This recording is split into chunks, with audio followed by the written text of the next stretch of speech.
बच्चों, स्वागत है आपके अपने परिवार आईएएस विद अरिहंत में। मैं अमित कुमार। हम चर्चा कर रहे हैं बेटा ज्योग्राफी पर कि आपको जो प्रीलिम्स निकालना है, तो प्रीलिम्स पॉसिबल के नाम से आपके लिए अरिहंत की तरफ से बड़ी बेहतरीन एक श्रृंखला चल रही है जो आप डेली देखते हैं। उसी में मैं चर्चा जो करने जा रहा हूं आपके साथ ज्योग्राफी पे करूंगा। अब बात आती है कि सर, ज्योग्राफी को हम कैसे बेहतर करें कि जिससे कि हमारा प्रीलिम्स अच्छे स्कोर से आए, क्योंकि सब्जेक्ट का अपना एक विशेष महत्व रहता है प्रीलिम्स में। तो उसके लिए आप जुड़िए अरिहंत की श्रृंखला के साथ। मैं जो चर्चा करने जा रहा हूं वो आपको ये बुक है जो अरिहंत की तरफ से प्रीलिम्स पॉसिबल के नाम से ही लॉन्च की गई है कि प्रीलिम्स निकालना पॉसिबल है अगर आप अपने प्रति ईमानदार हैं। और जो भी बिंदु इस बुक के अंदर दिए गए हैं उनको आप बिंदु को गहराई से अगर पढ़ते हैं, समझ कर पढ़ते हैं और हर बिंदु को व्याख्या पर ध्यान देते हैं तो कंफर्म है कि आपका प्रीलिम निकलेगा। इस बुक की खासियत यह है कि सबसे मेन बात कि 250 प्लस प्रश्न इसके अंदर आपको मिलेंगे। सबसे बेहतरीन बात यह है कि इस बुक के अंदर कोई भी क्वेश्चन रिपीट नहीं किया गया है, पूरी सावधानी बरती गई है। अब बात आती है कि विगत वर्ष के जो प्रश्न लिए गए हैं वो कब से कब तक के हैं, तो यहां पर आप 1990 से लेकर 2023 तक के जितने भी प्रश्न हैं वो सभी प्रश्न आपको इस बुक के अंदर मिलेंगे। इस बुक के जो महत्वपूर्ण पॉइंट हैं जिसके लिए आपको ये बुक नजदीक के बुक स्टोर से जाकर परचेस करनी चाहिए जिससे कि आप अपनी तैयारी और बेहतर कर सकें, तो इस बुक की खासियत है कि इसमें chapter wise topic wise division किया गया है। 100% एरर की कोशिश, एरर नहीं है इसके अंदर, पूरी व्याख्या करी गई है हर बिंदु की।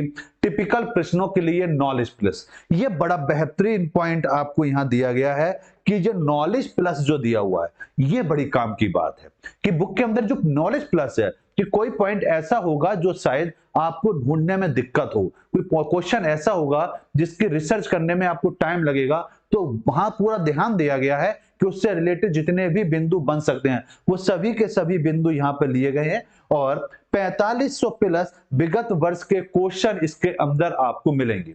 अब बात आती है कि सर इसके अलावा हमें और कौन कौन सी बुक मार्केट से परचेस करनी चाहिए जो प्रीलिम्स हमारा निकले। तो सिर्फ ज्योग्राफी नहीं है, आप अगर देखेंगे तो आप देखेंगे बेटा कि इसमें कंप्लीट पूरा पैकेज है।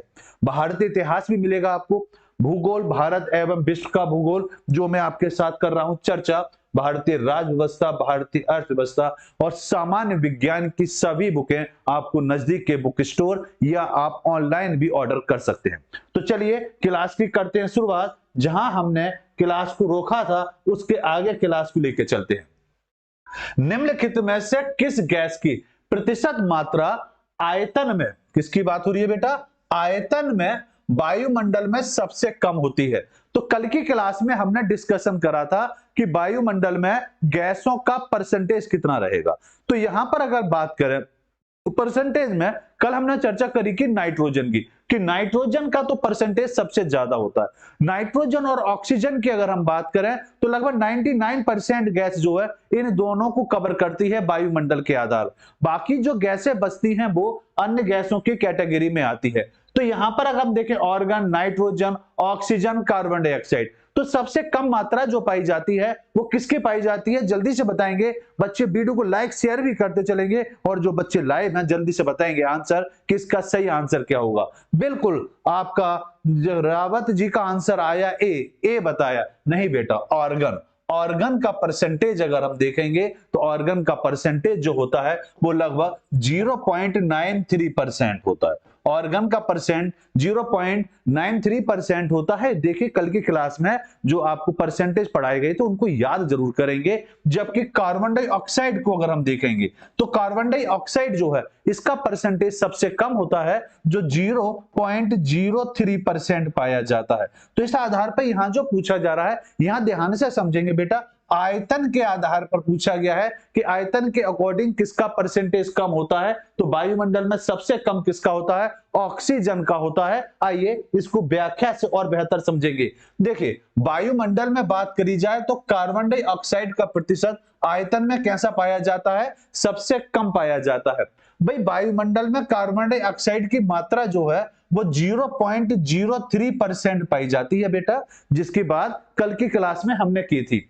नाइट्रोजन जो है 78% और ऑक्सीजन जो है वो 21% है।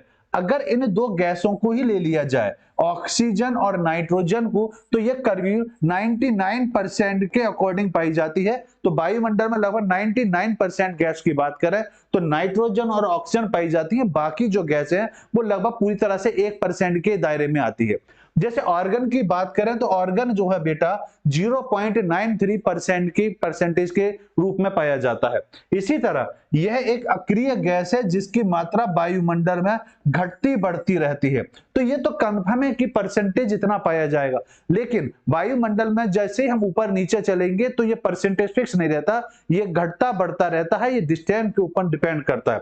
वैश्विक तापमान में गंभीर समस्या के लिए इसी गैस को मुख्य रूप से उत्तरदायी माना जाता है। वायुमंडल में जो गर्मी पाई जाती है या टेम्परेचर जो वृद्धि पाई जाती है उसके लिए मुख्य उत्तरदायी जो गैस है वो है आपकी कार्बन डाई गैस, जो विश्व में कार्बन डाइऑक्साइड की खासियत और समझिए। कार्बन डाइऑक्साइड अगर वायुमंडल में एक बार उत्पन्न हो जाती है तो इसकी अगर उम्र पूछी जाए तो कितने समय में यह समाप्त होगी, तो एक बार उत्पन्न होने के बाद ये 100 वर्ष के बाद समाप्त होती है। इसको समाप्त होने में कितना समय लगता है? 100 वर्ष का समय लगता है। 100 वर्ष के बाद कार्बन डाइऑक्साइड की समाप्ति होती है एक बार उत्पन्न होने के लिए।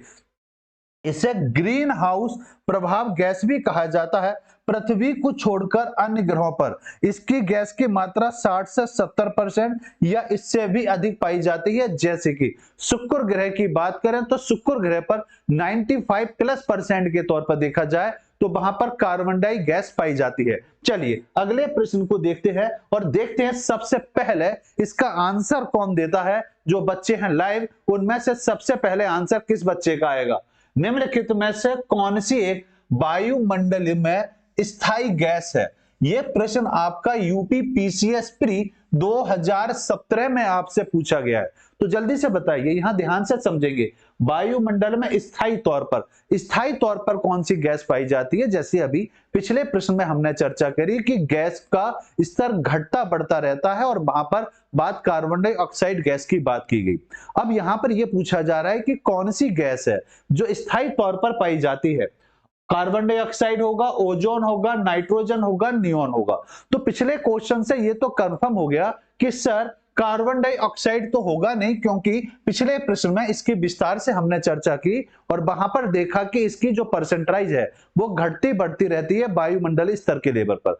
लेकिन नाइट्रोजन की बात करें तो नाइट्रोजन पूरे वायुमंडल में फिक्स तौर पर पाई जाती है, जो लगभग 78% के तौर पर होती है। तो 78% ये मान लीजिए और ऑक्सीजन को आप लगभग 21% मान लीजिए। तो हम ये कह सकते हैं नाइट्रोजन और ऑक्सीजन ये वायुमंडल में स्थायी रूप से पाई जाती है। लेकिन ऑक्सीजन की अगर हम बात करेंगे तो वायुमंडल में 120 किलोमीटर की ऊंचाई पर जाकर ये लगभग नगण्य हो जाता है। ये बात भी याद रखने योग्य है।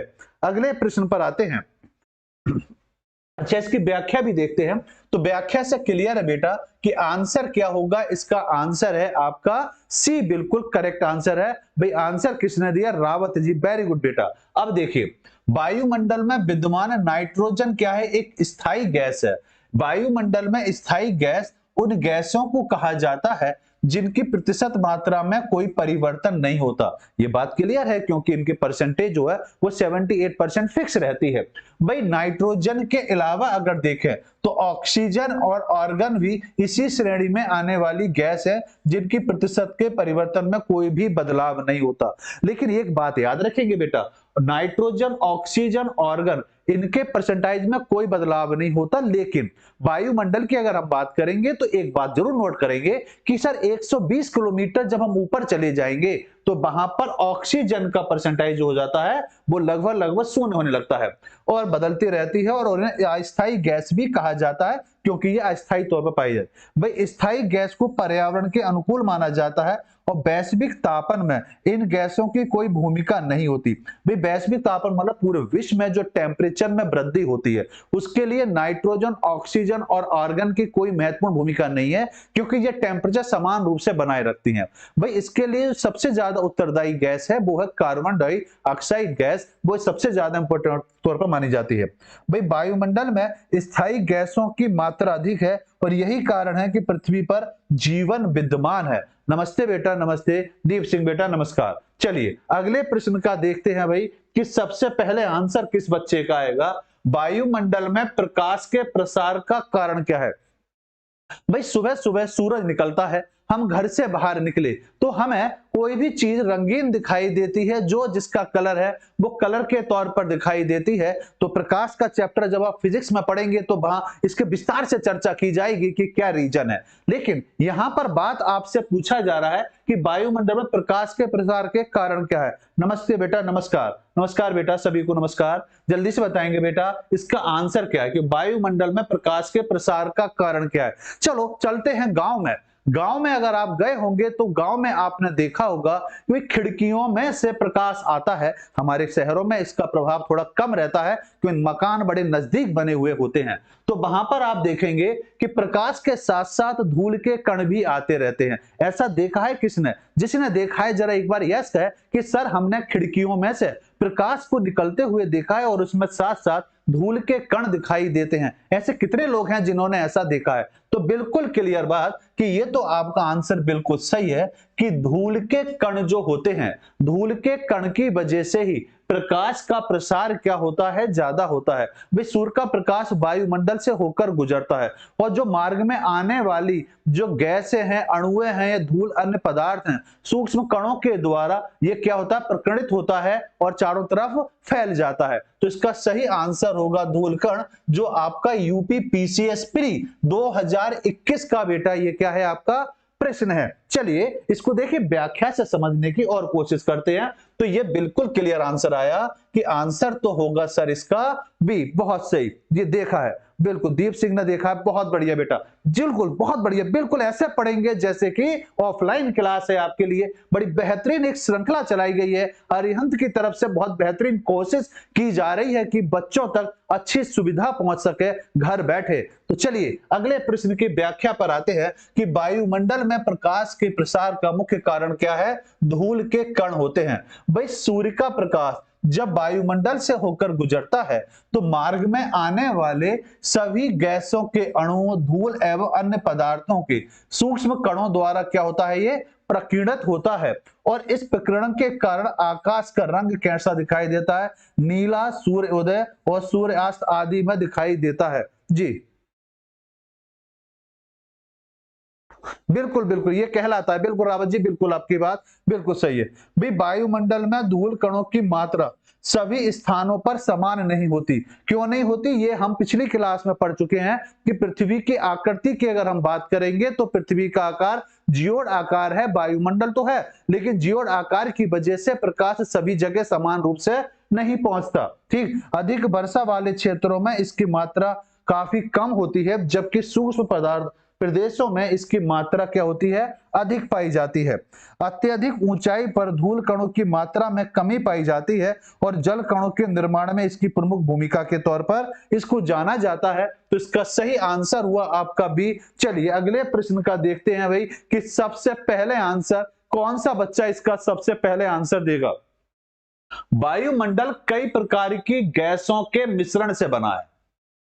पृथ्वी के नजदीक वायुमंडल में मुख्य पाई जाती है कौन सी गैसें हैं, यहां पर पूछा है। देखिए राजस्थान के प्री में 1997 में पूछा गया, यूपीएससी प्री 1993 में पूछा गया, यूपी आरओ एआरओ 2014 में यह प्रश्न पूछा गया।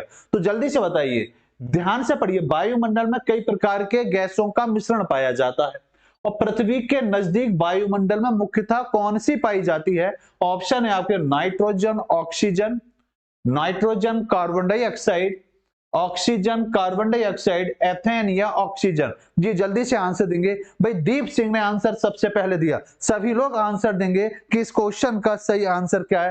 रावत जी का आंसर आ गया, बाकी लोग भी आंसर देंगे कि सर इस क्वेश्चन का सही आंसर क्या हो सकता है। देखो बेटा पूरे वायुमंडल में अगर हम बात करें तो वायुमंडल में 99% के तौर पर दो ही गैसें पाई जाती हैं जो नाइट्रोजन और ऑक्सीजन के नाम से जानी जाती है। भाई नाइट्रोजन का अगर हम परसेंटेज देखेंगे तो नाइट्रोजन का परसेंट लगभग 78.08% के तौर पर वायुमंडल में क्या पाई जाती है, नाइट्रोजन, जबकि ऑक्सीजन जो पाई जाती है एक्यूरेट लगभग 20.95% पाई जाती है, जिसको हम मोस्टली 21% के तौर पर लिखते हैं। तो इसका सही आंसर होगा ए है इसका बिल्कुल सही आंसर। भाई दीप सिंह का आंसर सही है, रावत जी का आंसर सही है, बाकी लोग भी आंसर देंगे कि इस क्वेश्चन का सही आंसर क्या हो सकता था। चलिए अब देखिए व्याख्या पर आते हैं जो बेहतरीन तरीके से आपको इस बुक के अंदर मिलेगी कि वायुमंडल कई प्रकार की गैसों का मिश्रण है, ये तो क्लियर है।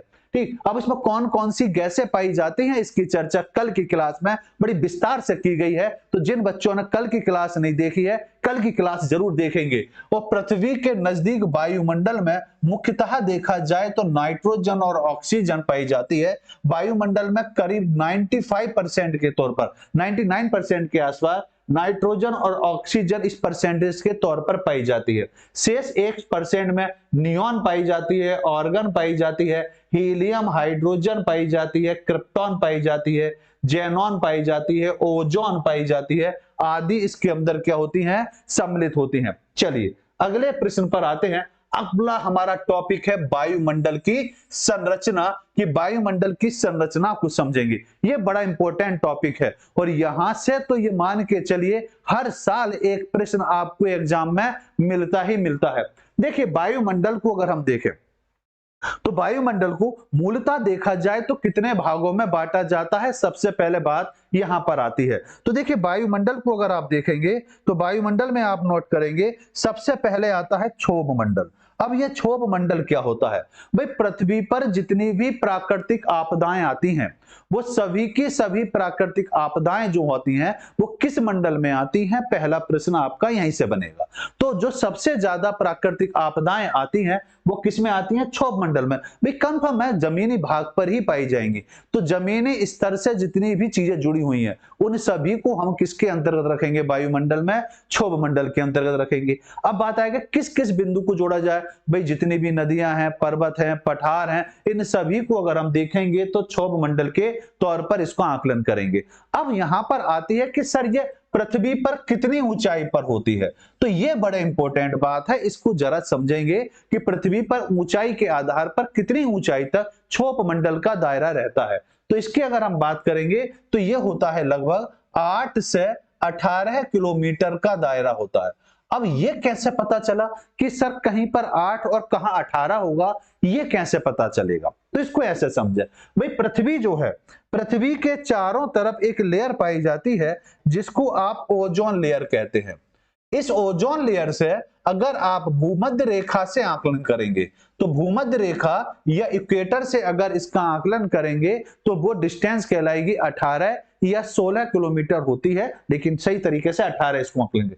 लेकिन ध्रुवों से अगर इसकी डिस्टेंस लेंगे तो ध्रुवों से इसकी डिस्टेंस जो मिलती है वो 8 किलोमीटर के तौर पर होती है। इसीलिए लिखा हुआ है कि 8 से लेकर 18 या 16 किलोमीटर की ऊंचाई तक यह पाई जाती है। कौन सी आपकी, क्षोभ मंडल। अब क्षोभ मंडल के बाद जो मंडल शुरू होता है समताप मंडल होता है। भाई ये जो मंडल है इस मंडल के बाद दूसरा मंडल शुरू हुआ, तो जहां से वो शुरू होगा वो कौन सी लाइन होगी, तो जहां से आपका समताप मंडल शुरू होता है उसको एक सीमा के तौर पर जाना जाता है जिसको क्षोभ सीमा के तौर पर जाना जाता है।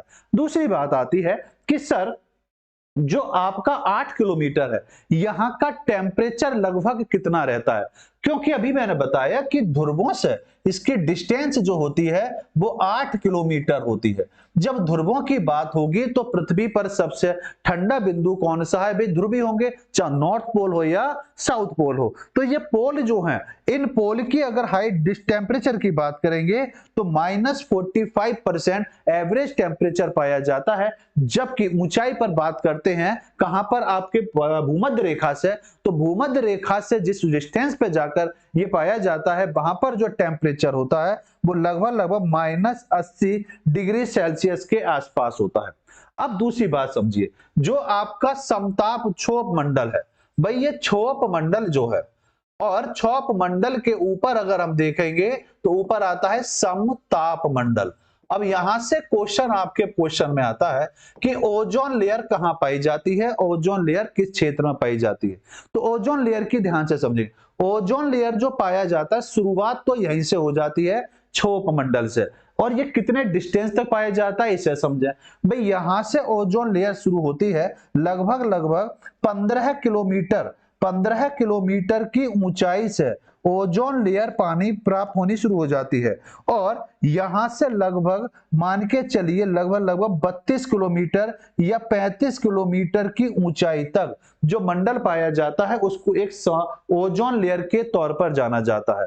तो दूसरी बात आई कि सर ओजोन लेयर को वास्तविक तौर पर हम कहां रखेंगे, क्या क्षोभ मंडल में रखेंगे या समताप मंडल में रखेंगे। क्योंकि क्षोभ मंडल जो है उसका इस तरह से आकलन किया जाता है 8 से 18 किलोमीटर, और शुरुआत कहां से हो जाती है बेटा 15 किलोमीटर से, और इसके ऊपर 32 या 35 किलोमीटर तक ये पाई जाती है। तो अधिकतर क्षेत्र कहां पाया जा रहा है, अधिकतर क्षेत्र अगर देखें तो वो जो पाया जा रहा है समताप मंडल में पाया जा रहा है। इसीलिए एग्जाम में क्वेश्चन आता है कि समताप मंडल में कौन से, या ये पूछा जाए कि आपकी ओजोन लेयर किस मंडल में पाई जाती है, तो आपको आंसर देना है समताप मंडल में पाई जाती है। दूसरा क्वेश्चन बनेगा कि जो समताप मंडल है, समताप मंडल क्यों इंपॉर्टेंट है। समताप मतलब समान रूप से तापमान पाया जाता है, तो ये वो क्षेत्र है जहां पर टेम्परेचर समान रूप से पाया जाता है, इसलिए इसको समताप मंडल के तौर पर जाना जाता है। क्वेश्चन आपके एग्जाम में आता है पायलट अपना यान उड़ाना कहां पसंद करता है, ये बहुत क्वेश्चन आपके एग्जाम में पूछा जाता है। तो टेम्परेचर, जहां टेम्परेचर कैसा रहेगा, समान रहेगा, वहीं पर पायलट यान उड़ाना पसंद करता है। अब इसकी डिस्टेंस अगर देखेंगे तो ये लगभग 50 किलोमीटर की डिस्टेंस तक पाया जाता है, मतलब भूभाग से 50 किलोमीटर की ऊंचाई पर जो मंडल पाया जाता है वो आपका कौन सा है, समताप मंडल आता है। भाई इसके बाद जो मंडल आता है वो आता है आपका मध्य मंडल। मध्य मंडल की बात करें तो ये टेम्परेचर जो होता है यहां पर -100 से लेकर 100 डिग्री सेल्सियस के तौर पर होता है। पूरे टेम्परेचर की अगर हम बात करें कि जहां पर सबसे ठंडा मंडल किसको कहा जाता है, तो सबसे ठंडे मंडल के तौर पर जो चर्चा की जाएगी तो वो कौन सा मंडल होगा, वो समताप मंडल होता है, जिसको समान टेम्परेचर के तौर पर तो जाना जाता है समताप मंडल को। लेकिन सबसे ठंडा मंडल कौन सा होगा, तो आपका आंसर होगा मध्य मंडल को कहा जाता है, जो आपके 80 किलोमीटर की ऊंचाई पर पाया जाता है। इसके बाद आता है आपका आयन मंडल। आयन मंडल आपने देखा होगा तारा टूटता हुआ, किस किस ने देखा है, हाथ बताएं कि सर तारा टूटता हुआ हमने देखा है, कितने लोग हैं। तो तारा टूटता हुआ नहीं होता है, वो होता क्या है, जब भी कोई पिंड पृथ्वी की तरफ आता है तो पृथ्वी की तरफ जब वो आता है तो आने पर वो रेडियो एक्टिव तरंगों से टकरा जाता है। क्योंकि आयन मंडल पाया जाता है, ताप मंडल के तौर पर भी इसको जाना जाता है, तो यहां पर क्या होता है, कोई भी पिंड जब आया तो वो रेडियो तरंगों के संपर्क में आता है, जिससे वो जलता हुआ दिखाई देता है, जिसे हम समझते हैं पृथ्वी से कि वो तारा टूट रहा है। तारा टूटता हुआ नहीं होता है, जब कोई पिंड आकर टकराता है रेडियो तरंगों से तब उसको बोला जाता है कि ये भाग जो है वो किसके नजदीक आया, आयन मंडल के अंतर्गत आता है। इसके बाद ये आपका जो रहता है लगभग 640 किलोमीटर तक रहता है। इसके बाद वही मंडल की बात करेंगे जो लगभग 1000 किलोमीटर की ऊंचाई तक होता है। 1000 किलोमीटर की ऊंचाई तक जो होता है ये होता है आपका वही मंडल, और यहीं पर आपके कहना चाहिए कृत्रिम उपग्रह, सैटेलाइट जिसे बोलते हैं। तो कृत्रिम उपग्रह, ये याद रखेंगे कि कृत्रिम उपग्रह कहां लॉन्च किए जाते हैं या कृत्रिम उपग्रह किस जगह पाए जाते हैं, तो वो आंसर होगा आपका वही मंडल में। कहां पाए जी बेटा, ठीक, तो वो कहां है, उसे कृत्रिम उपग्रह के तौर पर जाना जाता है, जो लगभग 640 से लेकर 1000 किलोमीटर के बीच में पाया जाता है। मैं मानता हूं। और दूसरी बात, 1000 किलोमीटर से आप ऊपर जब जाएंगे 10,000 किलोमीटर तक, 10,000 किलोमीटर तक वायुमंडल जो पाया जाता है वो सघन वायुमंडल के तौर पर पाया जाता है, नगण्य के बराबर वायुमंडल पाया जाता है। लेकिन जैसे ही 10,000 किलोमीटर से ऊपर चले जाएंगे तो वहां पर जो है आपका कहना चाहिए फिर वहां वायुमंडल नहीं पाया जाता, वहां पर फिर शुरुआत किसकी हो जाती है, अंतरिक्ष की शुरुआत हो जाती है। मैं मानता हूं ये पूरा ग्राफ आपके समझ में आ गया होगा कि ये क्या कह रहा है। अब जरा इसको समझ लीजिए भाई, परतों की विशेषता के आधार पर पहला हम इसको क्षोभ मंडल कहते हैं, ट्रोपोस्फीयर के नाम से जाना जाता है। आप एग्जाम में ये नाम जरूर याद करके जाएंगे, ट्रोपोस्फीयर, क्योंकि क्वेश्चन यहां से पूछा जाता है। भाई अन्य नाम अगर आपसे पूछा जाए कि क्षोभ मंडल के अन्य दूसरे कौन कौन से नाम हैं, तो एक होता है संवहन मंडल, एक होता है विक्षोभ मंडल, एक होता है आपका परिवर्तन मंडल। तापमान में कमी जो होती है 6.5 किलोमीटर प्रति किलोमीटर के आधार पर पाई जाती है और 165 मीटर की ऊंचाई पर 1 डिग्री सेंटीग्रेड की क्या होती है, कमी होती है, जो सामान्यतः ह्रास दर के तौर पर जानी जाती है, घटते हुए स्तर के तौर पर जानी जाती है। मौसमी घटनाएं, तो मौसमी घटनाएं तो कहलाएंगे क्योंकि जो क्षोभ मंडल है इसी में सभी तौर पर प्राकृतिक आपदाएं पाई जाती हैं। तो जितनी भी प्राकृतिक आपदाएं जैसे बादल का फटना, कोहरा, ओला, आंधी, तूफान, ये सभी की सभी घटनाएं कहां पर होंगी, आपके क्षोभ मंडल के अंदर होंगी। दूसरी बात, इस भाग के अंतर्गत गर्म शीतल होने के कारण विवरण होता है, संचरण और संवहन के द्वारा यह संचालित होता है। इसके बाद आता है समताप मंडल। समताप, जहां पर टेम्परेचर कैसा होता है समान, उसको बोला जाता है समताप मंडल। भाई मौसमी दशा मौसमी घटनाओं से मुक्त होता है। मदर ऑफ पर्ल, क्लाउड की उपस्थिति होती है, निष्क्रिय मेघ पर्ल पाए जाते हैं। और ओजोन परत जो होती है वो 15 से 35 किलोमीटर की सर्वदा संदृढ़ होती है। तो ये बात मैंने आपको बताई कि ओजोन लेयर जो है, या ध्यान से समझेंगे, ओजोन लेयर जो पानी शुरुआत जो हो जाती है, तो शुरुआत 15 किलोमीटर की शुरुआत तो क्षोभ मंडल से हो जाता है, लेकिन 35 किलोमीटर की ऊंचाई तक ये पाई जाती है। तो अधिक भाग जो पाया जाता है वो समताप मंडल में पाया जाता है। दूसरा प्रश्न आता है कि ओजोन लेयर की मोटाई कितनी है, तो ओजोन लेयर की मोटाई आप याद रखेंगे डायरेक्ट कितनी होती है, 20 किलोमीटर होती है। और इस 20 किलोमीटर की दूरी को कवर करने में अगर आप देखेंगे तो सूर्य के प्रकाश को कवर होने में कितना 1% एनर्जी उसकी क्या हो जाती है, बीच में खर्च हो जाती है। ये ओजोन लेयर 15 से 25 किलोमीटर और सूर्य की परावैंगनिक किरणों से क्या होती है, ये रक्षा करती है। कौन? Ozone layer. ओजोन लेयर क्या करती है, सूर्य की परावैंगनिक किरणों को रोकती है। 97% किरणों को क्या कर देती है, ये वापस कर देती है।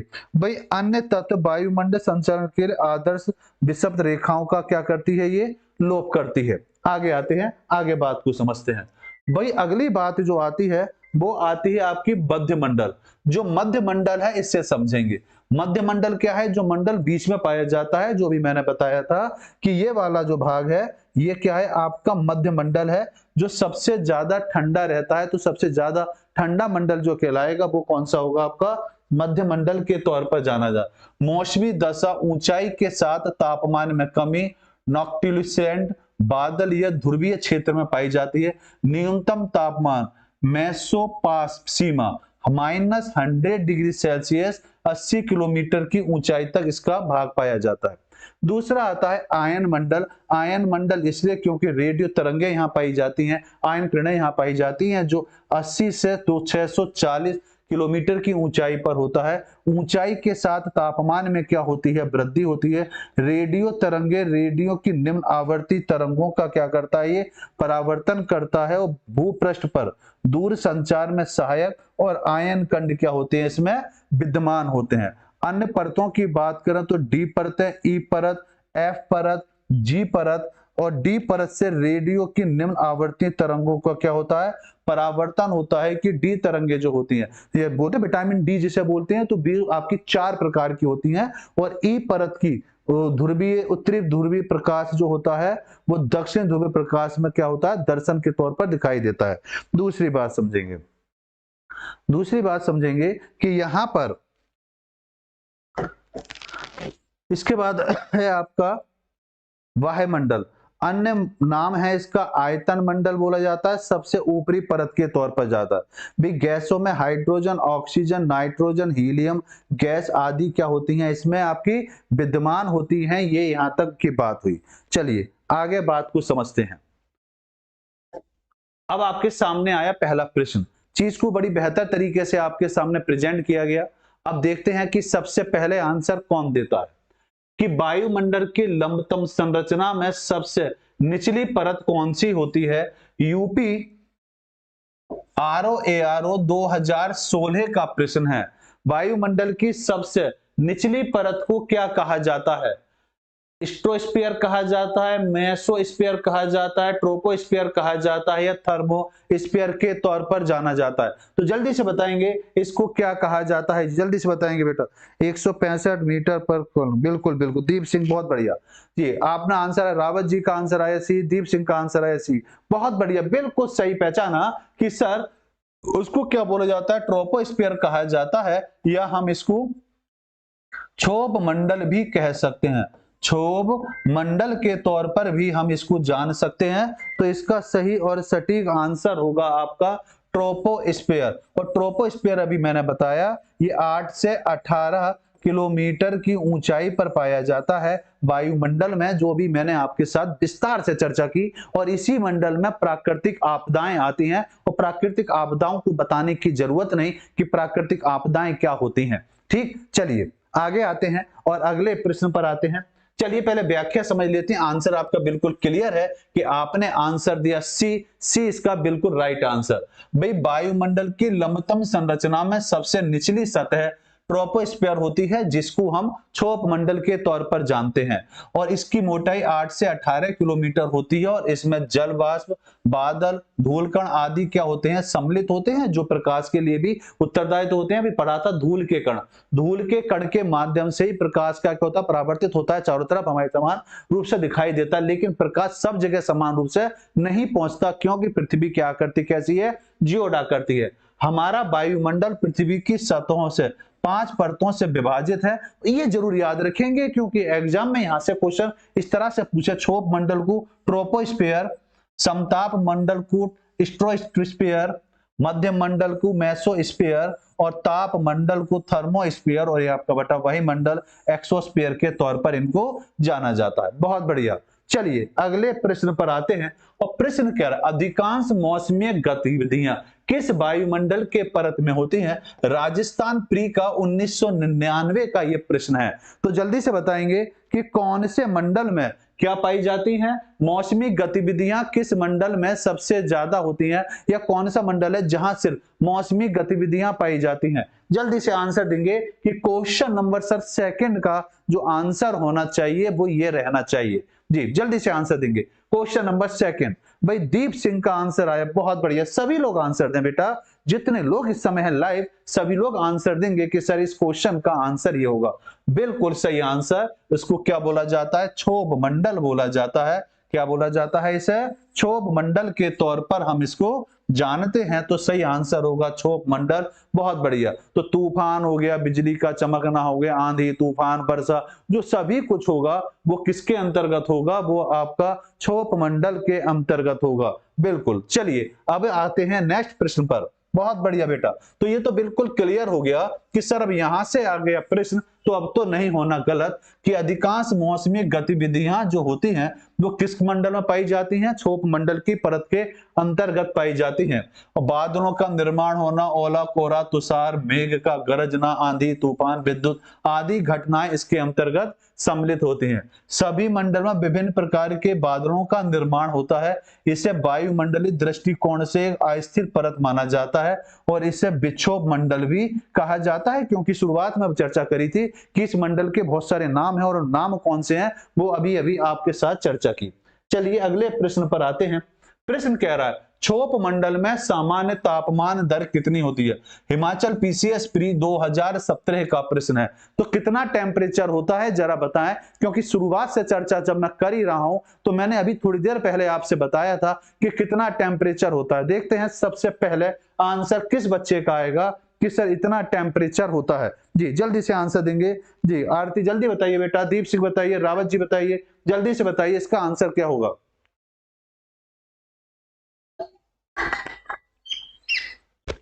जी, question number third, question number third का आंसर दीजिए। बहुत सही। देखिए, टेम्परेचर की अगर हम बात करते हैं तो 5.4 degree Celsius, 6.4 degree Celsius, 7 degree या 7.4 डिग्री। तो यहाँ जो टेम्परेचर जो है, सामान्य टेम्परेचर जो पाया जाता है वो आपका 6.4 डिग्री सेंटीग्रेड के आसपास ये टेम्परेचर पाया जाता है। 6.4। बिल्कुल रावत जी, दीप सिंह, बहुत बढ़िया बेटा, सभी लोग आंसर देते हुए चलेंगे तो बिल्कुल। और ये मंडल कौन सा है? क्षोभ मंडल। अब ये तो बिल्कुल स्पष्ट हो गया कि प्राकृतिक आपदाएं जो होंगी, मौसम में जो भी बदलाव होगा वो सभी के सभी मंडल के तौर पर जो जाना जाएगा उसे हम क्या कहेंगे? क्षोभ मंडल के नाम से उसको संबोधित करते हैं। ठीक है, चलिए अगले प्रश्न पर आते हैं। और व्याख्या तो बिल्कुल क्लियर हो गई, ये बात तो हो गई आपको पूरी तरीके से याद कि क्षोभ मंडल में सामान्य टेम्परेचर दर्ज होता है 6.4 डिग्री सेल्सियस प्रति 1000 मीटर होता है। तो इस टेम्परेचर के आधार पर होती है वृद्धि। क्षोभ मंडल वायुमंडल की सबसे क्या होती है? निचली परत होती है। यह एक जैव मंडलीय परिस्थिति तंत्र के लिए सर्वाधिक महत्वपूर्ण है और मौसमी संबंधी महत्वपूर्ण घटनाएं किसके अंतर्गत होती हैं? इसी परत के अंतर्गत होती हैं। बहुत बढ़िया बेटा, वेरी गुड। चलिए अगले प्रश्न पर आते हैं। प्रश्न आपका है IAS प्री 1998 UPPCS प्री 2005 का ये प्रश्न है। इसको देखते हैं कौन बच्चा सबसे पहले देगा, किसने गहराई से चीज को समझा था। और जिसका प्रश्न अगर छूट गया है तो जल्दी से बच्चों वीडियो दोबारा से देखेगा, और नहीं तो ये बुक आप मार्केट से ले सकते हैं। जो भी कुछ पढ़ा रहा हूं इस बुक में दिया हुआ है, इस बुक को ही कंप्लीट तरीके से आपको व्याख्या के तौर पर जो इसमें व्याख्या दी और अपनी तरफ से पूरी कोशिश की जा रही है और बेहतर व्याख्या करने की, तो सभी बिंदु इसमें मिलेंगे। ठीक है, तो चलिए बताइए कि भूपृष्ठ से ऊपर की ओर बढ़ती हुई परतों का सही अनुक्रम निम्नलिखित में से कौन सा? सही क्रम के आधार पर लगाना है। कहां से भाई? ऊपर से ऊपर की ओर, नीचे से ऊपर की ओर चलते हुए बताना है कि सही आंसर क्या होगा। भाई क्षोभ मंडल होगा, समताप मंडल होगा, बाह्य मंडल होगा या मध्य मंडल होगा। बी में दिया है क्षोभ मंडल, समताप मंडल, मध्य मंडल या बाह्य वायुमंडल होगा। बाह्य वायुमंडल, मध्य मंडल, समताप मंडल, क्षोभ मंडल, या आपका समताप मंडल, मध्य मंडल, क्षोभ मंडल या बाह्य वायुमंडल। जी, आरती जी का आंसर आ गया, रावत जी का आंसर आ गया। बिल्कुल बहुत बढ़िया। क्वेश्चन नंबर 4 का आंसर भी आ गया, बहुत बढ़िया जी। बिल्कुल दीप सिंह का भी आंसर आ गया कि बिल्कुल क्लियर सर, पहले क्षोभ मंडल होगा क्योंकि यहीं पर टेम्परेचर सबसे ज्यादा देखा जाए तो टेम्परेचर लगभग -80 तक यहाँ पहुंचता है और -45 से -80 के आसपास जो प्राकृतिक आपदाएं हैं वो सभी की सभी इसी के अंतर्गत आती हैं। दूसरा आता है समताप मंडल। समताप मंडल यहाँ पर टेम्परेचर क्या रहता है? समान रहता है। दूसरा इसके बाद आता है मध्य मंडल। मध्य मंडल हम ये कह सकते हैं जहां पर टेम्परेचर सबसे ठंडा रहता है सबसे। और सबसे बाद आता है बाह्य या वायुमंडल के तौर पर, जिसको संबोधित किया जाता है जहां पर कृत्रिम उपग्रह, सैटेलाइट वगैरह लॉन्च किए जाते हैं। तो बिल्कुल सही आंसर होगा आपका बी होगा, बिल्कुल सही आंसर। हाँ बेटा दीप सिंह, बिल्कुल सही आंसर, बहुत बढ़िया बेटा। चलिए अब इसको और समझते हैं। तो ये चीज हम समझ चुके हैं वैसे तो। देखिए अगर देखते हैं, देखिए बेटा बात को समझेंगे। अगर देखा जाए तो यह क्लियर है कि आंसर क्या है आपका? बी है। भूपृष्ठ से ऊपर की ओर बढ़ते हुए परतों का सही अनुक्रमांक जो होगा वो आपका पहला क्षोभ मंडल आएगा, उसके बाद समताप मंडल आएगा, फिर मध्य मंडल आएगा और उसके बाद बाह्य वायुमंडल के तौर पर इसको जाना जाएगा। भाई क्षोभ मंडल वायुमंडल की सबसे निचली परत है और इसकी ऊंचाई 8 से 18 किलोमीटर के बीच में पाई जाती है और इसी मंडल को संवहन या संवहनीय मंडल के तौर पर जाना जाता है। क्योंकि संवहनीय के तौर पर क्यों जाना जाता है? इस मंडल की ऊंचाई सीमा पर क्या होती है? प्रभावित होती है। ऊपरी क्षोभ सीमा के नाम से उसको जाना जाता है जैसे हम समताप मंडल की ओर ट्रांसफर होते हैं। समताप मंडल जो है 18 से 50 किलोमीटर की ऊंचाई तक विस्तृत होता है और इसमें मौसमी घटनाओं की क्रिया नहीं होती, क्योंकि यहां पर एक बात याद रखेंगे, यहां पर टेम्परेचर कैसा रहता है? समान रहता है, इसलिए इसको ऐसा कहा जाता है। भाई इसमें अगर हम देखा जाए तो इस मंडल में मूलाभ मेघ, मदर पर्ल ऑफ क्लाइड का निर्माण होता है, क्योंकि टेम्परेचर यहाँ कैसा रहता है? समान तौर पर पाया जाता है। मध्य मंडल का विस्तार समताप सीमा 50 से 80 किलोमीटर की ऊंचाई तक होता है और यहाँ पर ऊंचाई के साथ तापमान में क्या होती है? कमी होती है। और ये भी याद रखेंगे कमी के साथ साथ मध्य मंडल जो है यही सबसे ठंडे मंडल में काउंट किया जाता है। बाह्य या वायुमंडल के लिए 640 किलोमीटर से 1000 किलोमीटर की ऊंचाई तक जो मंडल पाया जाता है इसको बाह्य मंडल के तौर पर जाना जाता है और इसी में सैटेलाइट लॉन्च किए जाते हैं। और 1000 से 10,000 किलोमीटर के बीच की बात करेंगे तो वहां पर सघन वायुमंडल पाया जाता है और 10,000 किलोमीटर के बाद वायुमंडल नहीं पाया जाता, अंतरिक्ष की हो जाती है शुरुआत। चलिए अगले प्रश्न पर आते हैं और प्रश्न आपके सामने है यूपी पीसीएस मेंस 2005 का ये प्रश्न है। वायुमंडल की 4 परतें हैं, ऊंचाई के अनुसार उनका सही अवरोही क्रम लगाइए। अवरोही क्रम पर लगाएंगे कि इसका सही ऑप्शन कौन सा बैठ सकता है। 4 ऑप्शन आपके सामने है भाई, आयन मंडल, मध्य मंडल, समताप मंडल, क्षोभ मंडल। तो जल्दी से लगाइए किस क्रम में लगाना है, अवरोही क्रम में लगाना है। तो जल्दी से बताइए कि सर इस क्वेश्चन का आंसर तो ये रहेगा जी। जल्दी से देखते हैं कौन सा बच्चा इसको अवरोही क्रम में लगाकर सेट करता है। ऑप्शन आपके सामने ए, बी, सी, डी, चारों ऑप्शन आपके सामने है और देखिए आंसर आ भी गया। रावत जी का आंसर आया बी, बहुत सही। चलिए और देखते हैं और किसका आंसर आएगा। रावत जी का बी आंसर, बहुत बढ़िया। और बच्चे आंसर देते हुए चले, सभी लोग आंसर देंगे कि इसका सही आंसर क्या हो। भाई आपसे आयन अवरोही क्रम में पूछा जा रहा है, मतलब क्रम घटते क्रम में पूछा जा रहा है। तो यहां पर अगर आप देखेंगे तो भाई ये तो क्लियर है कि क्षोभ मंडल जो होगा वो सबसे नीचे आएगा। जब बात की जा रही है अवरोही क्रम की तो क्षोभ मंडल तो सबसे नीचे आएगा। और क्षोभ मंडल कौन से नंबर पर है, 4 नंबर पर। तो 4 देखिए ना तो यहां है, ना यहां है, ना यहां है, तो 4 तो यही होगा। तो आंसर तो होगा आपका ए। ध्यान से पढ़ेंगे बेटा, आरोही क्रम नहीं पूछा है, अवरोही क्रम पूछा है। तो अवरोही क्रम में भी सबसे पहले आयन मंडल आएगा, आयन मंडल जो आएगा उसके बाद मध्य मंडल आएगा, उसके बाद समताप मंडल आएगा और सबसे नीचे जो आएगा वो आपका क्षोभ मंडल आएगा। क्वेश्चन को पढ़ने में गलती कर दी रावत जी, बिल्कुल क्लियर है। मैं मानता हूं कि सही आंसर जो होगा वो आंसर क्या होगा आपका, ए होगा। बिल्कुल बिल्कुल आरती जी, बिल्कुल बात को समझने की कोशिश करेंगे, ठीक है। चलिए आते हैं, तो वायुमंडल की ऊंचाई के अनुसार सही अवरोही क्रम में पहले आयन मंडल आएगा, मध्य मंडल आएगा, समताप मंडल आएगा, आपका क्षोभ मंडल आएगा। यह वायुमंडल अलग अलग घनत्व और तापमान वाली विभिन्न परतों का बना होता है। वायुमंडल की ऊंचाई क्रम विस्तार लगभग 10,000 किलोमीटर की ऊंचाई तक ये पाया जाता है।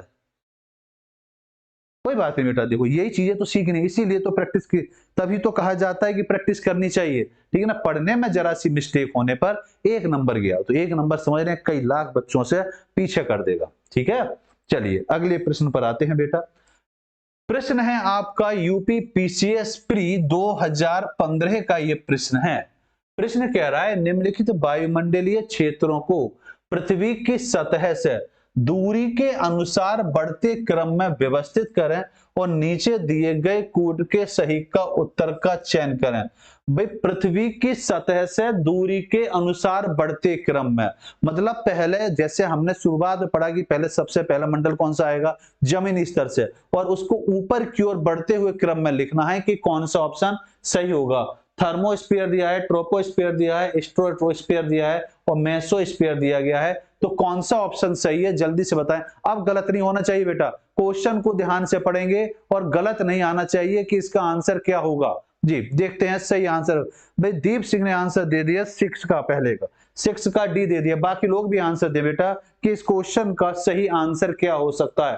क्वेश्चन नंबर 6 का आंसर दीजिए जल्दी से, सभी लोग आंसर दें जी। तो बिल्कुल समझे भाई, अगर हम बात करेंगे तो सबसे पहले जो मंडल होगा, भाई सबसे पहले जो मंडल होगा वो होगा आपका ट्रोपोस्फीयर, मतलब ट्रोपोस्फीयर मतलब हो गया आपका क्षोभ मंडल। भाई क्षोभ मंडल के बाद, क्षोभ मंडल के बाद आएगा आपका स्ट्रोस्फीयर, स्ट्रोस्फीयर आएगा, स्ट्रोस्फीयर के बाद आएगा मेसोस्फीयर और लास्ट में आएगा थर्मोस्फीयर। और मैच करेंगे तो ऑप्शन मैच करेगा आपका डी, डी इसका बिल्कुल राइट आंसर। भाई दीप सिंह का भी आंसर सही है, रावत जी का भी आंसर सही है, बाकी लोग भी बच्चे आंसर देते चलेंगे ताकि आपकी तैयारी बेहतर हो सके, ठीक है। चलिए आते हैं, और ये बात तो अब बहुत बेहतर तरीके से हम समझ चुके हैं कि सर आंसर भी डी है, और क्यों आंसर डी है ये बात बिल्कुल क्लियर हो गई होगी। भाई पृथ्वी की सतह से दूरी के अनुसार बढ़ते क्रम में अगर वायुमंडल में परत संस्तर विस्तर की बात करेंगे तो पहले ट्रोपोस्फीयर आएगा, फिर स्ट्रेटोस्फीयर आएगा, मेसोस्फीयर आएगा, थर्मोस्फीयर आएगा। और तापमान की स्थिति तथा अन्य विशिष्टताओं के आधार पर वायुमंडल के विभिन्न स्तरों के आधार पर इनको डिवाइड किया जाता है। और इसमें सबसे निचली परत जो होती है ट्रोपोस्फीयर होती है, जिसको क्षोभ मंडल कहा जाता है। मौसमी दशाएं विद्यमान होती हैं या प्राकृतिक आपदाएं जितनी भी हो सकती हैं उसको भी हम किस तरीके से कह सकते हैं। और सबसे बेहतरीन बात कि मौसमी दशाएं विद्यमान होती हैं, ये कहना थोड़ा ज्यादा उचित होगा। ठीक है, इसके बाद आपकी ये वाली लेयर आती है ट्रोपोस्फीयर जो ओजोन परत विद्यमान होती है, मेसोस्फीयर जिसे मध्य मंडल या थर्मोस्फीयर जिसको ताप मंडल के नाम से संबोधित किया जाता है। चलिए अगले प्रश्न का आंसर दीजिए। बिहार पीसीएस प्री 2023 का प्रश्न है और आपको बताना है कि कौन सा कथन निम्न क्षोभ मंडल के बारे में, क्षोभ मंडल के बारे में निम्नलिखित में से कौन सा कथन है सत्य, ये आपको बताना है कि कौन सा कथन पूर्णतः सत्य होगा। इसकी औसत ऊंचाई 13 किलोमीटर तक होती है। यह वायुमंडल की सबसे ऊपरी परत है। इस परत का तापमान ऊंचाई के साथ बढ़ता है। उपरोक्त में से एक से अधिक, यह उपरोक्त में से कोई नहीं। तो कौन सा ऑप्शन इसका सही है, जल्दी से बताएंगे कि इसका सही और सटीक आंसर कौन सा बैठता है। जी जल्दी से आंसर दीजिए कि सर इसका जो आंसर होगा वो आंसर जो होगा बिल्कुल सही और सटीक आंसर होगा वो आपका ABCD में से कौन सा ऑप्शन होगा। बिहार पीसीएस प्री 2023 का प्रश्न है।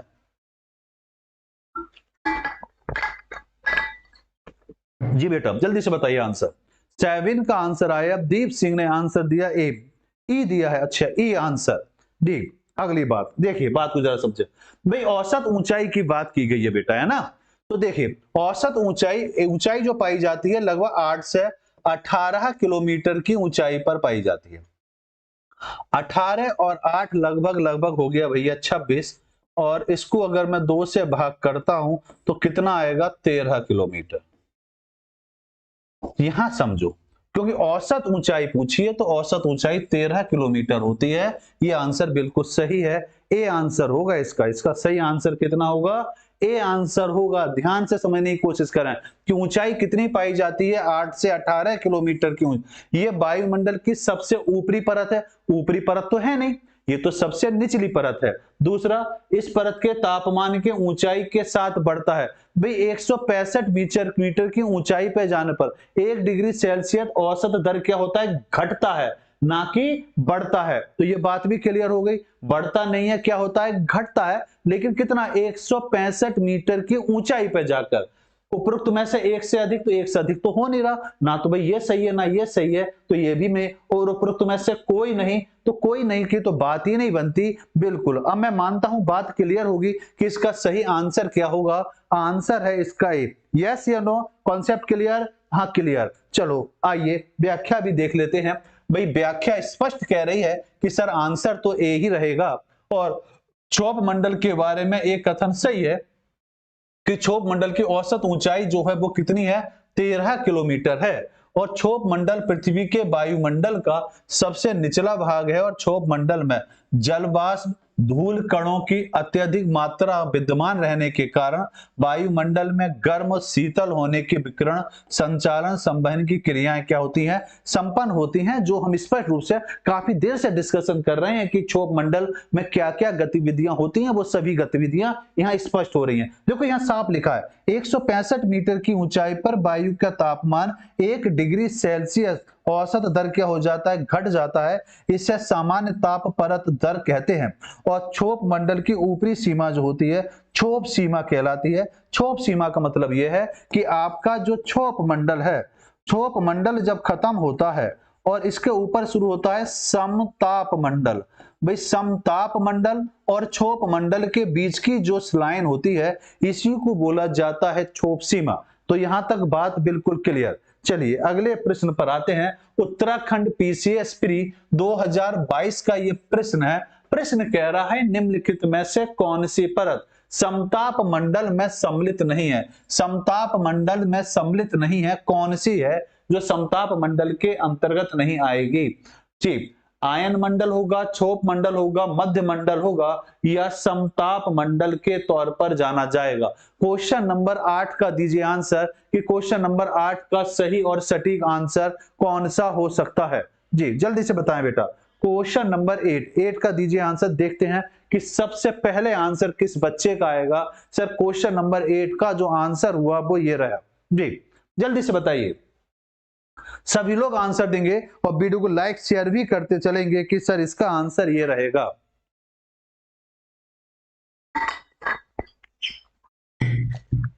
भाई रावत जी का आंसर आ गया, बहुत बढ़िया।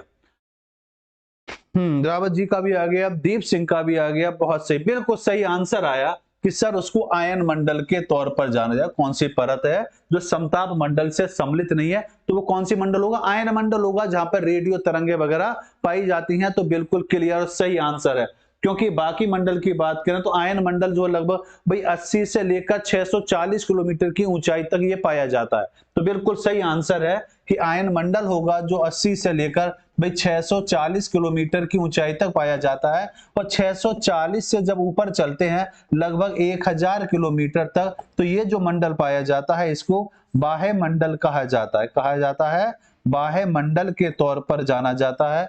और इसके बाद जो शुरू होता है वो आपका सघन वायुमंडल शुरू हो जाता है। बिल्कुल सही आंसर है बेटा, आपका आंसर होगा ए। भी आयन मंडल जो है वो समताप मंडल में क्या है, सम्मिलित नहीं होता। क्यों नहीं होता? क्योंकि तापमान के आधार पर समताप मंडल का समताप मंडल में क्षोभ मंडल, समताप मंडल और मध्य मंडल सम्मिलित होते हैं, क्योंकि टेम्परेचर लगभग सब में एक जैसा ही पाया जाता है। हाँ, ये बात ठीक है कि मध्य मंडल का जो टेम्परेचर होता है और टेम्परेचर के मुकाबले सबसे ज्यादा ठंडे तौर पर काउंट किया जाता है। पृथ्वी से लगभग 80 से 640 किलोमीटर के मध्य पर आयन मंडल पाया जाता है। और इस मंडल में विद्युत आवेशी कणों की प्रधानता होती है, जिसको मैंने टूटते हुए तारे के तौर पर थोड़ी देर पहले आपके साथ डिस्कशन किया था कि कोई भी चीज आएगी रेडियो तरंगों से जब वो टकराती है तो टकराने से चमक उत्पन्न होती है, जिसको हम टूटते हुए तारे के तौर पर संबोधित करते हैं। ऊंचाई के साथ तापमान में वृद्धि होती है। शेष अन्य विकल्प जो है वो समताप मंडल से सम्मिलित हैं। बिल्कुल राइट आंसर आपका ए है, बिल्कुल राइट आंसर। ठीक है, आइए बेटा अगले प्रश्न पर आते हैं। छत्तीसगढ़ पीसीएस प्री 2014 का यह प्रश्न है। प्रश्न आपसे कह रहा है सूरज से निकलने वाली विनाशकारी रेडिएशन में से निम्नलिखित में से कौन जीवन की सुरक्षा करता है? रेडियो एक्टिव किरणों को जो है पृथ्वी पर आने से कौन रोकता है? ये तो हम सभी जानते हैं, मैं मानता हूं इसका आंसर तो सभी बच्चे सबसे पहले दे देंगे। बताने की भी जरूरत नहीं है कि सर इसके लिए ऑप्शन की भी आवश्यकता होगी।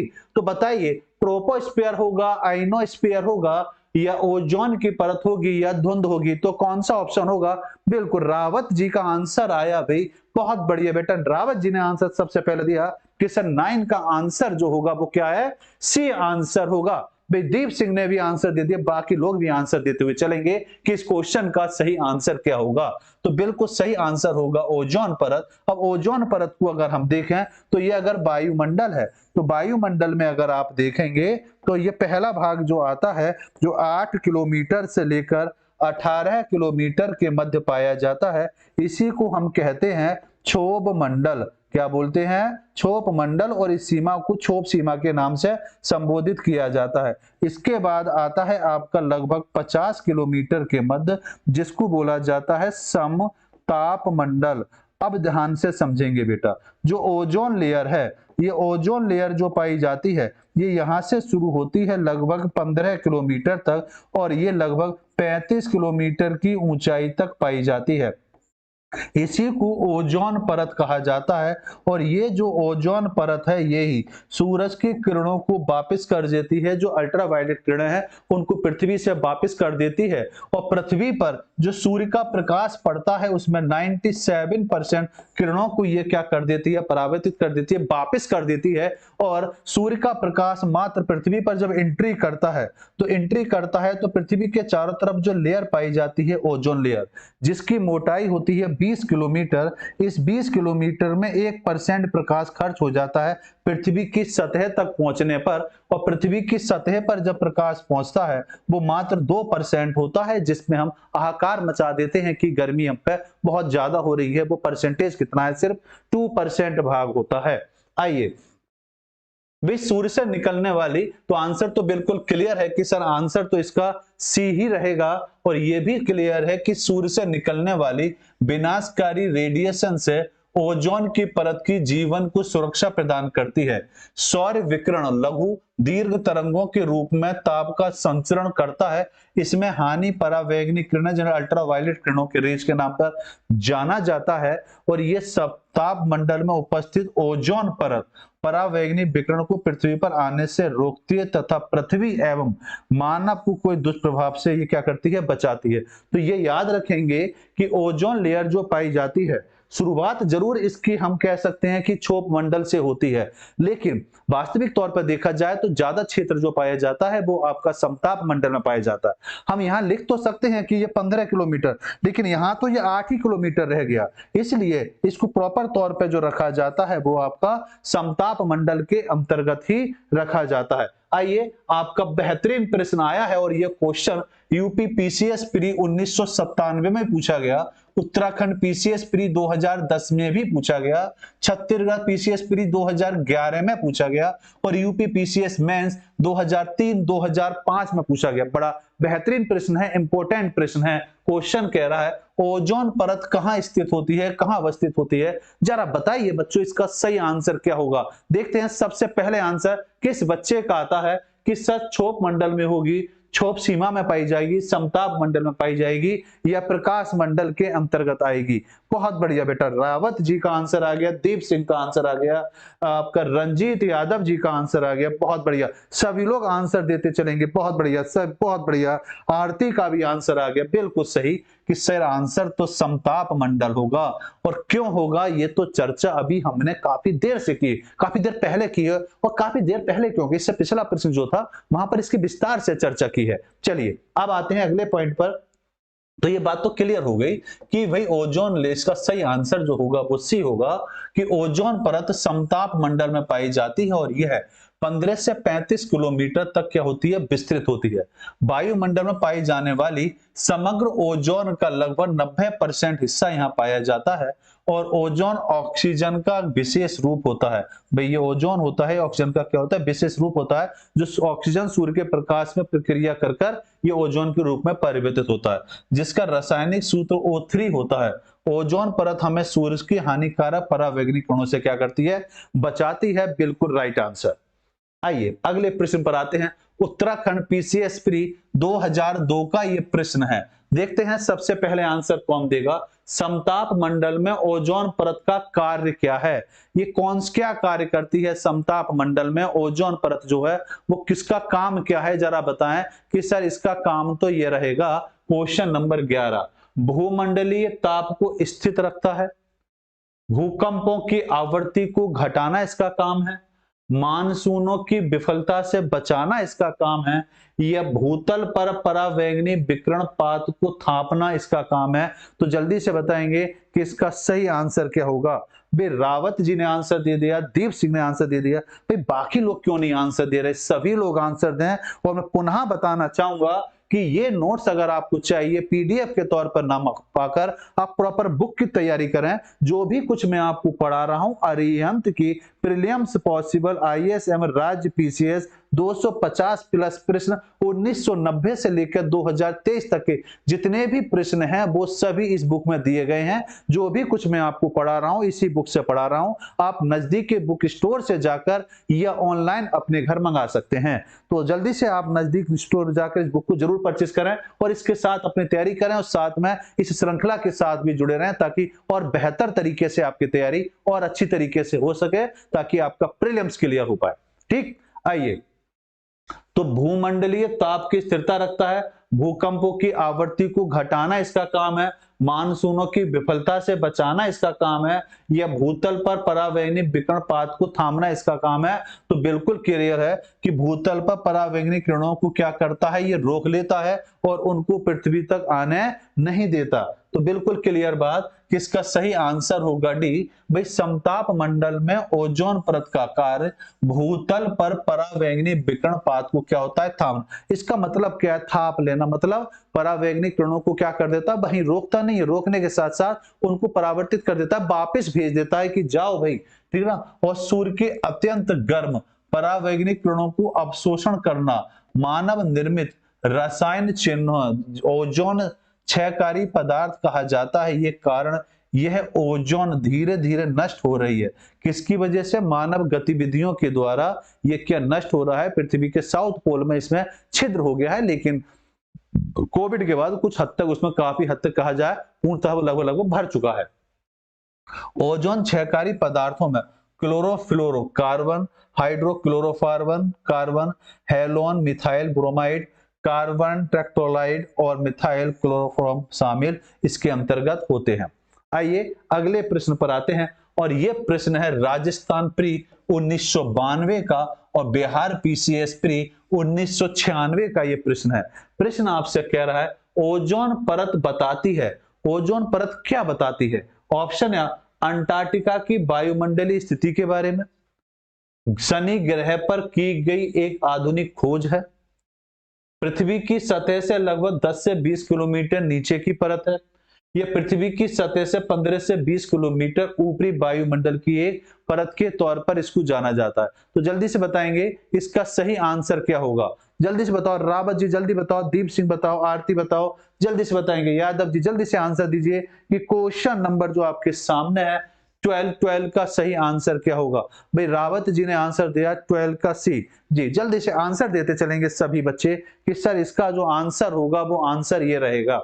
देखिए यहां बात को समझे, भाई ओजोन परत बताती क्या है? तो पृथ्वी से अगर आप देखें तो आपको बेटा मैंने बताया था कि 15 किलोमीटर से लेकर और आपके 20 किलोमीटर की ऊंचाई तक जो परत पाई जाती है इसको ओजोन परत कहा जाता है। तो यहां बिल्कुल स्पष्ट है कि पृथ्वी की सतह से 15 से 20 किलोमीटर की ऊंचाई पर ऊपरी परत जो पाई जाती है इसी को हम ओजोन परत के तौर पर जाना जाता है। तो इसका सही आंसर जो होगा वो डी होगा। भाई अंटार्कटिका वायुमंडल में स्थित है, इससे कुछ साक्ष्य थोड़ी मिलता है। यहाँ संपर्क डिस्कशन जो करना है ओजोन परत की जा रही है, अंटार्कटिका से क्या साक्ष्य मिलता है? तो ये बिल्कुल आपका सही आंसर नहीं होगा। सही आंसर जो होगा वो डी होगा। बिल्कुल आंसर आपका डी है। भाई ओजोन परत जो है पृथ्वी की सतह से 15 से 20 किलोमीटर की ऊपरी वायुमंडल की एक परत है जो पृथ्वी पर परावैंगनी किरणों को पृथ्वी से आने से रोकती है। ठीक है ना? यह समताप मंडल में स्थित होती है, यह बिल्कुल क्लियर हो गया है। और ओजोन का सर्वाधिक सांद्रण जो है वो 20 किलोमीटर की ऊंचाई पर, 22 किलोमीटर की ऊंचाई पर पाया जाता है। यह पृथ्वी के जैव जगत की रक्षा, सूर्य की हानिकारक परावैंगनी को सोखकर अवशोषण करती है।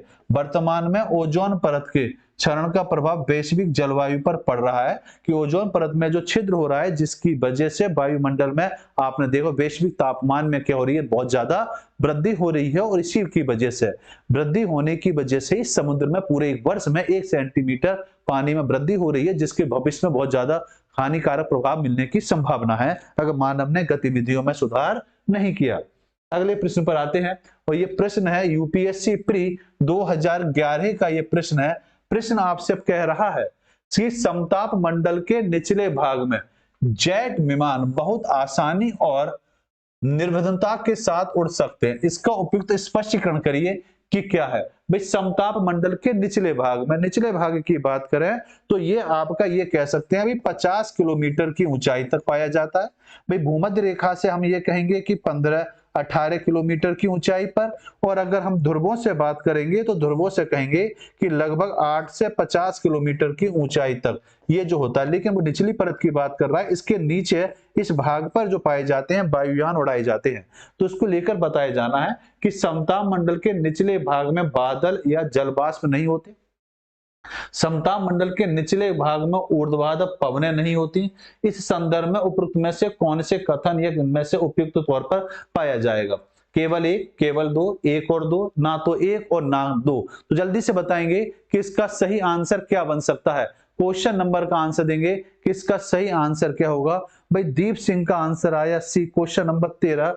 रावत जी का आंसर आया क्वेश्चन नंबर 13 का बी, और दीप सिंह का आंसर आया सी। जल्दी से आंसर और बच्चे भी देते चलेंगे कि इसका सही आंसर क्या होगा। देखिए बात को जरा समझें।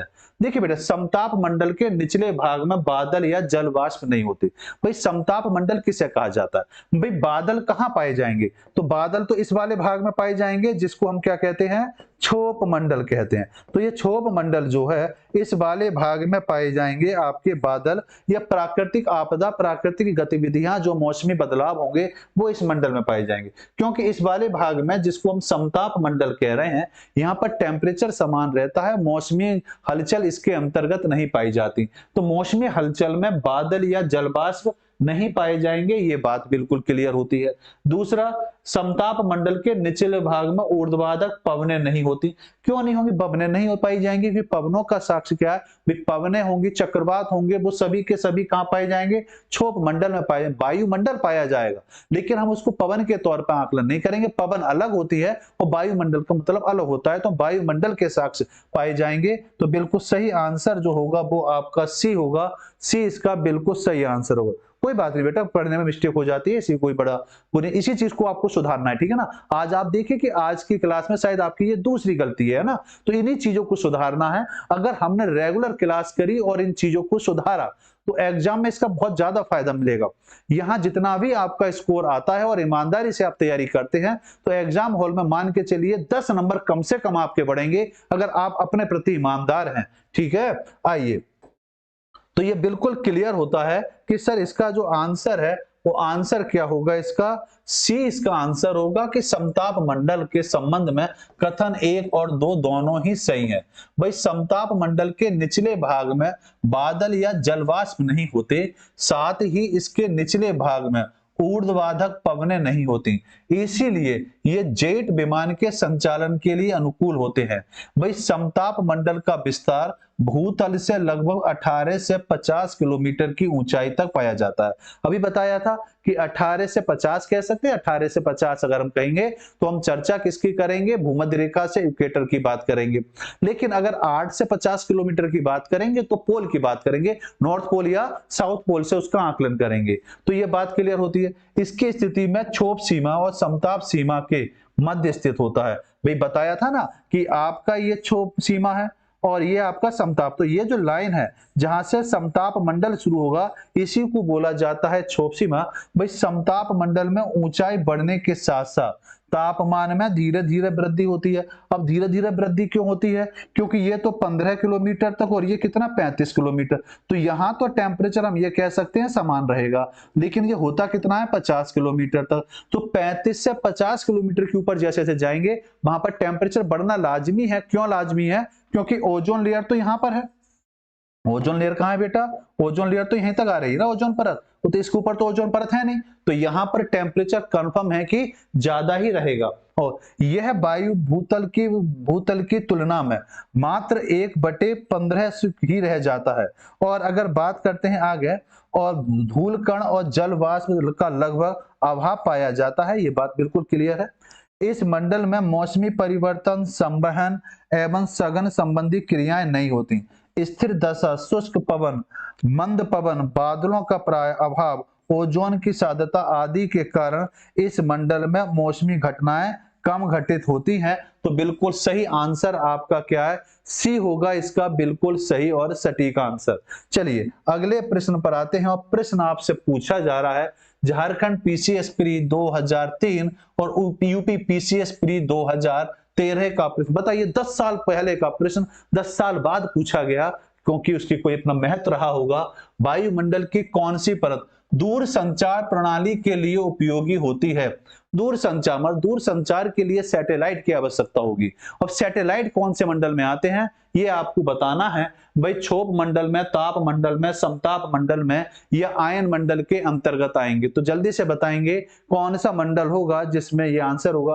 भाई रावत जी का आंसर आया क्वेश्चन नंबर 14 का, सही आंसर आया आपका डी। और देखते हैं अभी क्या आंसर होता है। आरती का भी आंसर आया डी, बहुत बढ़िया, सभी लोग आंसर देंगे।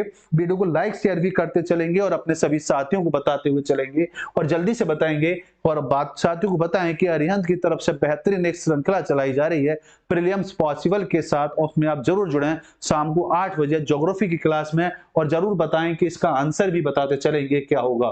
तो वायुमंडल की कौन सी परत दूरसंचार प्रणाली के उपयोगी होती है? तो बिल्कुल क्लियर होगा कि सर वो आयन मंडल होगा, कि सैटेलाइट वगैरह जो लॉन्च किए जाते हैं वो इसी के अंतर भी, टेलीविजन हो गया, रेड आपका कैसे रडार हो गया, संचार हो गया, आदि उपयोगी सुविधाएं जो मिलती हैं वो इसी मंडल के अंतर्गत अंतर्गत कहलाती है, लेकिन सही तौर पर देखा जाए तो इसको बाह्य मंडल के तौर पर देखें तो ज्यादा बेहतर होगा, लेकिन ऑप्शन का अभाव है, इसलिए सही आंसर क्या होगा, डी इसका बिल्कुल राइट आंसर होगा। आइए, तो ये क्लियर हो गया कि आंसर तो इसका डी ही है। और वायुमंडल की आयन मंडल जो है इस परत में दूर संचार प्रणाली के लिए प्रयोग होती है। आयन मंडल में रेडियो, टेलीविजन, टेलीफोन, रडार या संचार उपग्रह जैसी सुविधाएं पाई जाती हैं।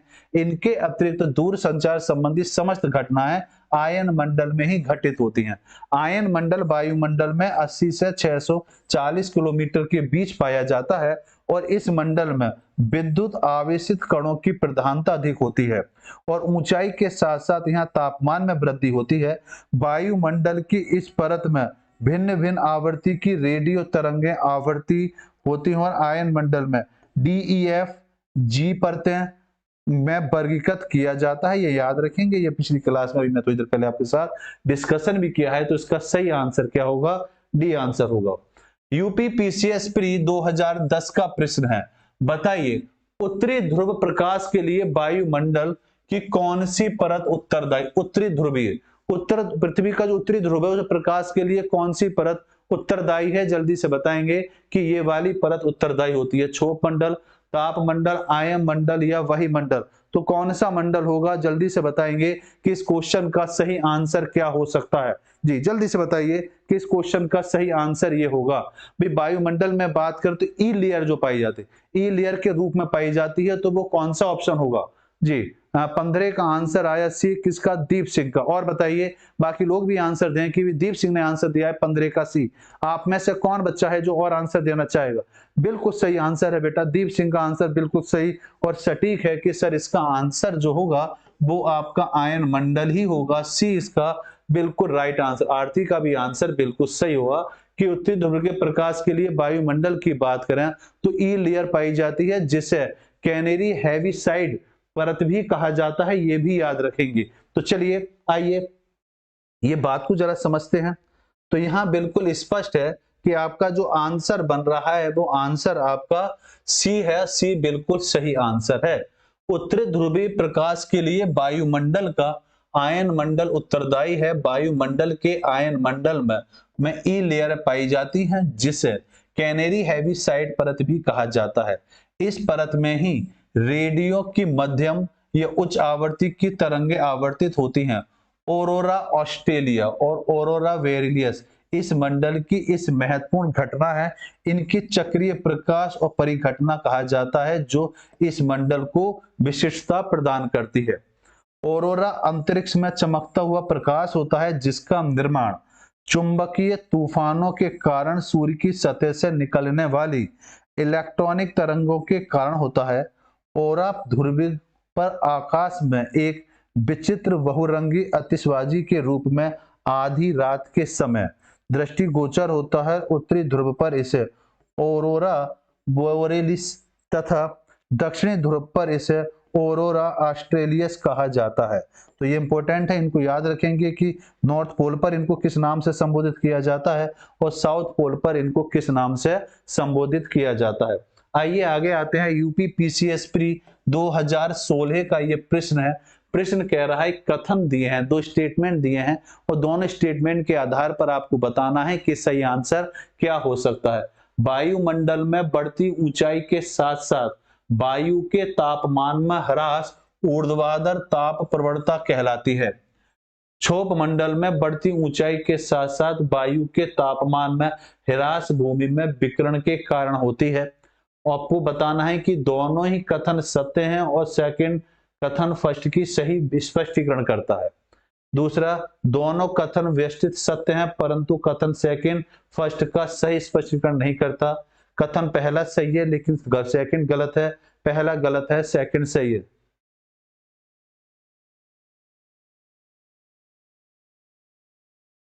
बिल्कुल बिल्कुल रावत जी, व्याख्या बहुत इंपॉर्टेंट है। बिल्कुल, तो जल्दी से बताएंगे, इस क्वेश्चन का आंसर देंगे कि इस क्वेश्चन का सही आंसर क्या होगा।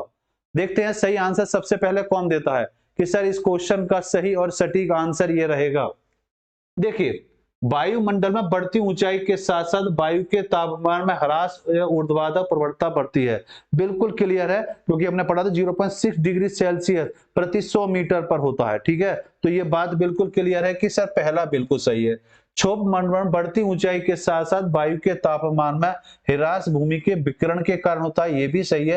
मतलब इस तरह कह सकते हैं कि ये इसकी क्या कर रहा है, सही तौर पर व्याख्या कर रहा है, क्योंकि अभी काफी देर से हम इस पॉइंट पर चर्चा भी कर रहे हैं, डिस्कशन कर रहे हैं। तो बिल्कुल सही आंसर जो है इसका, वो आंसर क्या है आपका, ए है। ए बिल्कुल सही है कि ए कथन सेकंड जो है कथन फर्स्ट की क्या कर रहा है, सही तौर पर व्याख्या कर रहा है। आइए व्याख्या पर आते हैं। तो दोनों ही कथन विशिष्ट सत्य हैं और कथन सेकंड कथन फर्स्ट की क्या कर रहा है, सही तौर पर व्याख्या भी कर रहा है। आइए व्याख्या को और देखते हैं बेहतर तरीके से, ये व्याख्या क्या कह रही है। भाई व्याख्या ये बता रही है आपको कि क्षोभ मंडल में बढ़ती ऊंचाई के साथ साथ वायु के तापमान में ह्रास भूमि के विकिरण के कारण होता है, क्योंकि वायुमंडल में बढ़ती ऊंचाई के साथ साथ वायु के ताप में ह्रास ऊर्ध्वाधर ताप प्रवणता कहलाता है। जब वायु गर्म होकर ऊपर की ओर उठता है तो दाब में कमी होने के कारण इसके आयतन में एवं उसकी प्रति इकाई ऊष्मा में क्या होती है, कमी होती है। और इस प्रकार वायु क्रमशः फैलती एवं ठंडी होती जाती है और इसकी दर 0.6 डिग्री सेल्सियस प्रति 100 मीटर होती है। इसे जरूर याद रखेंगे, ये एग्जाम में बहुत पूछा जाता है, स्पेशल यूपी के एग्जाम में ये आंकड़े बहुत पूछे जाते हैं। ठीक, दूसरी बात समझेंगे कि वायु के तापमान में ह्रास की ऊर्ध्वाधर ताप प्रवणता यह बताती है कि तापमान का ह्रास ऊपर की दिशा की ओर हो रहा है। तो जो भी होगा वो किसके ऊपर होगा, ऊपर की तरफ जाएंगे उस कंडीशन में होगा। क्षोभ मंडल में प्रत्येक 1000 मीटर पर 1 किलोमीटर की ऊंचाई पर तापमान में 6.4, 6.5 या 6.4% की डिग्री सेल्सियस की क्या होती है, कमी होती है। और वायुमंडल में तापमान घटने की दर सामान्य ताप ह्रास दर का कहलाती है। विषुवत रेखा पर इसकी ऊपरी सीमा अधिकता के कारण तापमान जो है -80 डिग्री से -45 डिग्री सेल्सियस होता है। मतलब 8 किलोमीटर की ऊंचाई पर जो होता है -45 डिग्री सेल्सियस होता है, जबकि आपके 18 किलोमीटर की ऊंचाई पे जाएंगे तो वहां पर -80 डिग्री सेल्सियस के तौर पर यह पाया जाता है। ठीक, मैं आशा करूंगा कि आज की क्लास में काफी बिंदु आपके क्लियर हुए होंगे, कुछ बातें स्पष्ट हुई होंगी। क्लास कैसी लगी अपने विचार जरूर रखेंगे। और मैं पुनः स्पष्ट करना चाहूंगा कि जो भी कुछ आपको पढ़ाया जा रहा है इस बुक के माध्यम से पढ़ाया जा रहा है। जो भी कुछ है इस बुक में दिया हुआ है, आप नजदीक के बुक स्टोर से जाकर अरिहंत की प्रीलिम्स पॉसिबल के नाम से हर सब्जेक्ट की बुक को आप अपने घर मंगा सकते हैं। ऑनलाइन भी है, नजदीक के बुक स्टोर से जाकर खरीद भी सकते हैं। तो अब विचार कैसे जरूर रखें कि आपकी क्लास कैसी लगी। ठीक, चलिए कल फिर मिलते हैं शाम को 8 बजे आपकी ज्योग्राफी की क्लास में। धन्यवाद।